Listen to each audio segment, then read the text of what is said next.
So here is my third demonstration video for beginning watercolor. And you can see I have a piece of paper here and I've divided it up into rectangles. I used washi tape, but you could use any sort of tape that will not stick too much to paper. Masking tape would work fine. And I'm going to show you some examples of this exercise that I've done previously. One of the interesting things about doing this exercise, we're just going to see what watercolor does. We're just going to do different exercises. And, you know, with this one I used Winsor Red watercolor. That's a color that they make. It's professional quality, but it's trying to be a pure bright red. This is a pretty old sample, so it's faded over time, which, you know, says something about that color, that it would fade. And I combined it with phthalo blue. And this is how this brand of paint, this is what Winsor & Newton paint looks like when you try these exercises with it. And I used it with Arch's cold press watercolor paper, my favorite. And then I tried this exercise again with the same paper, but with other colors, and you can see how there's just a little bit of difference in terms of how it looks when you use one paper versus the other. You know, clearly the paint was more concentrated on this sample than in this one. This one I probably had that paint a little bit more diluted, and it flowed a little bit differently. You know, I mean, how dry the air is, how wet the paper is when I put on the next layer. You know, the salt looks slightly different. It has to do with the overall wetness and also just how those pigments behave. So on this one, while it's the same paper, I used a different blue. This is ultramarine blue, which is more of a purplish blue as opposed to this greenish phthalo blue. And I used a different red. This is, I believe this was alizarin crimson, which is more of a deep rose red as opposed to a bright pure red. So it's fun to try these exercises with different colors and see how they behave, and with different papers. And if you find that your results are radically different from those that we're getting here, it might mean that you're using a cheap paint or a cheap paper. So I've already given a talk about which brands of paint and paper I recommend, but it's always interesting to just see what happens, what do we think. So I'm going to start off with the first exercise, and I'm still using same dirty and clean containers of water. You know, if there's any paint on my brush, I've just rinsed it out, and I can just put it in my clean water here on the left. And I'm going to choose which two colors am I going to use. I'm mostly going to use a dark color. In my earlier examples, I talked a bit about how phthalo blue and yellow would make phthalo green. So I think I'm going to go phthalo blue and yellow, and we'll see what happens when I mix the two together at some point.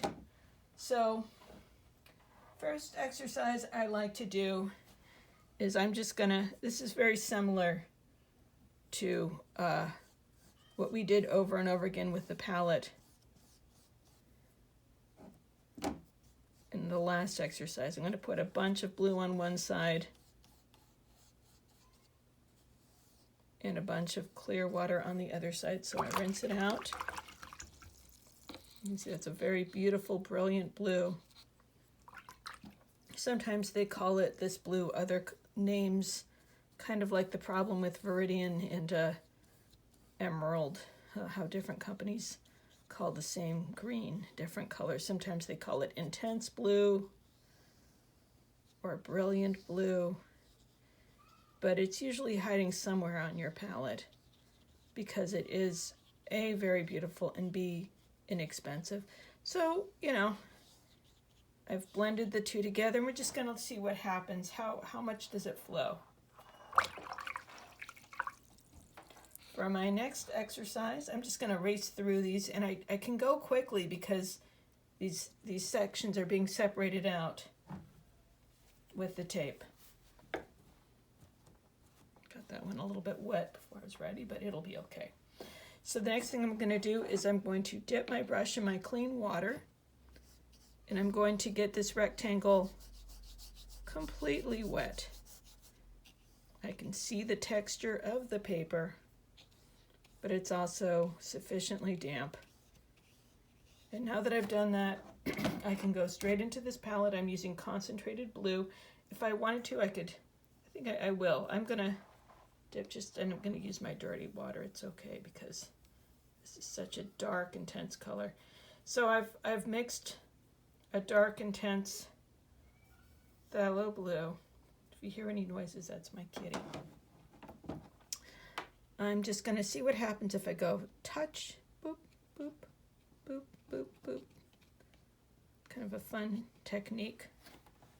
So I'm doing what's called wet into wet technique. Right here you can see where there wasn't enough water. Soften that up. So that's just gonna blur out a little bit like that. And I can do this exercise in the opposite way. So now, let's see what happens if I do the opposite. What happens if I cover this whole area with blue and put some water on there?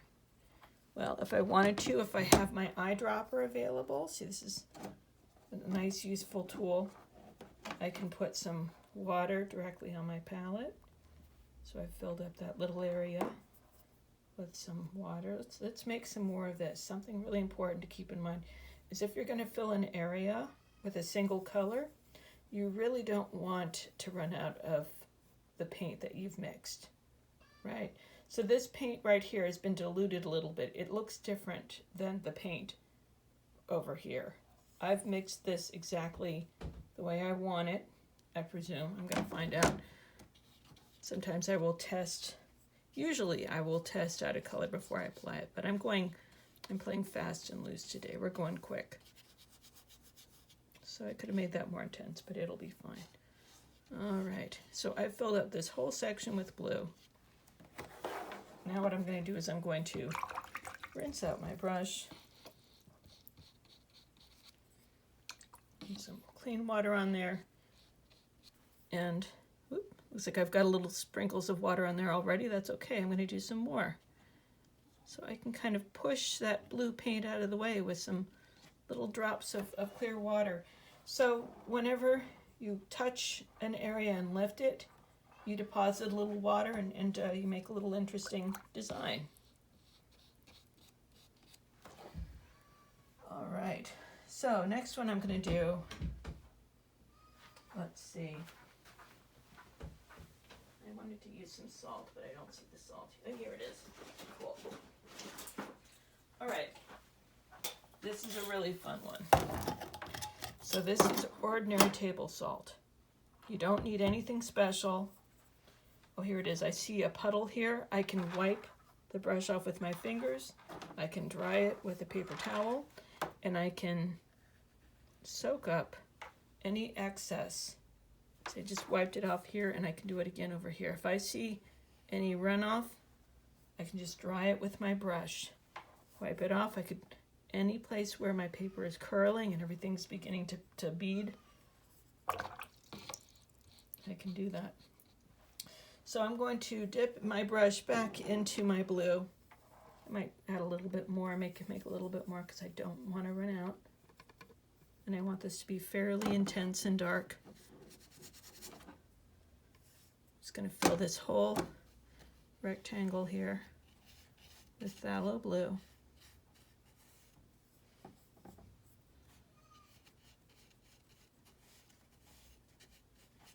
If I accidentally touch my paper with the oily hands, then you'll know it because the paper will resist the paint, but that's not a problem with this one. So now I have pinched a tiny bit of salt in between my fingers, just the tiniest bit. People tend to throw too much on, but you really want just the tiniest bit, and any place where that salt lands, you will have an effect. And it's very possible that some of it may land over here or on some of the other ones, but we're just doing this to find out what happens to see that effect. And it's not obvious right now. It'll take a few minutes. So I'm just going to keep on with other exercises, other things, and we'll see that develop. The next one that I'm going to do is I'm going to mix two, actually no, let me see. I'm not going to mix two colors yet. I'm going to put some rather concentrated paint on my brush. I'm just dipping it into the color, rubbing it around here, and I'm going to get some texture, and I'm holding my brush horizontal, flat. I'm not to the point, but flat like this, and I'm going to rub it across. And you can see how you can get sort of an interesting quality. You're just brushing against all the high parts on the paper. So if you had, say, water on the, painting a picture of a lake with lots of reflective light, you could make it look like there's reflective light there. Or old wood. It's kind of a fun technique. You don't have to always hold the brush like this. You can hold it in different ways and get different effects. Okay, let's see, another one we can do. We can also do a splatter technique. You can just this might get around, might splatter onto other sections, but that's okay. You can also do this with a toothbrush. Dip your brush in some wet paint and flick it around, but you get some little dots. If I want to make bigger blobs, I can get my brush more wet. See if I can get a more dramatic effect. There we go. Getting all over the place. If I wanted to, I could mask this area off. I could cut a piece of paper that would cover everything except this area. So that's also a useful thing to do. Okay. I'm going to do two colors. So if you want to do two colors, let's do yellow and blue and see if it makes something that looks at all like this phthalo green here. So I could even, maybe do a little phthalo green and see how it compares. So this is the phthalo green. They call it Viridian, but it's not really Viridian. Let's see how close it looks to that, just as an experiment. So do some blue on this side. Could be a little more dynamic. Do it at an angle. I'm just going straight into the color. Rinsing it out. Rinse in the clean water. Really want this to be clean. This is a staining color that likes to get everywhere. So it's good to really make sure your brush is clean before you go into yellow, because yellow has a tendency to be overpowered by dark colors, especially phthalo blue. See, already I can see, in spite of all that rinsing, there's a little bit of phthalo blue that got in there. Let's see what happens. That's very similar. Don't really need this color in your palette. You can mix it. I'm going to put a little bit more blue on there. You can mix it pretty easily. So people get all entranced with colors that they see out of a tube. But it's important to play around and see what colors can you actually make. So this is a color that you can make.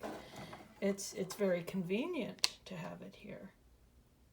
This is called the convenience color. Actually, that's what they call colors that you can mix, right? Orange is a convenience color. Purple is kind of a convenience color, although not all reds will make purple. We'll get into that later. Brown you can mix. Black you can mix. If you like to use, let's say this is your favorite color and you use it all the time. Let's say you really love this color. Maybe you want a whole set, maybe it's great that this is here. But if it's a color that you rarely use, if it's not your favorite color, then, if you're going to buy each color individually, you might leave that one out and choose something else, like, gold or whatever your favorite color is. So that's it. That's my little quick demo on this. I'm skipping masking fluid. You can also, there's a masking fluid that you can purchase They call it frisket. You want to make sure that you buy the removable kind, and you basically just paint it on there. You let it dry, and then you paint on top of it and peel it off. Here's an example of what it looks like. It takes a long time for it to dry.